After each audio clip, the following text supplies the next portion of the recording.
So in summary, and before we close, what I hear you both emphasize is that data is essential. Whether or not you want to monitor your productivity, your cost efficiency, your digital inclusion, your impacts, but also as the driver of a next generation of services, next generation products. So data governance, data capture, data quality assurance, data exchange is essential. You're nodding, both of you, so I'm happy with that. May I add one more thing also?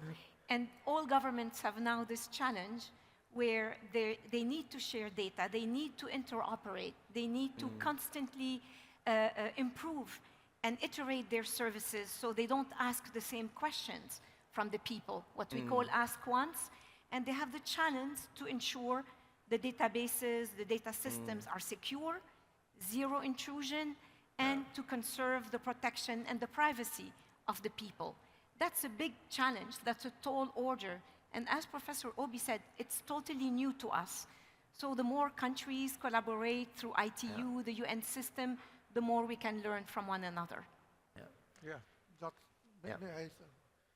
That's very important point. And I think World Bank and ITU, also Saudi Arabia government, can work together to produce the new models as the international standard. But it's not so easy to make the international standard on the digital government because each government has different systems and the level is also different. But I can say the last word is in the future, as the future strategies, priority of the benchmark or index will be shifted to three fields. One is the AI. That might be a very important factor for digital government to use it. Second one is the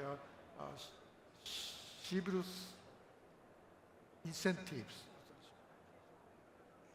or just I can say citizen-centric, or in the civil society. It's also influential. And last one is the cybersecurity. More growing issues in the future. So my international digital government ranking survey might be changed in terms of the benchmark and the indicators in the future.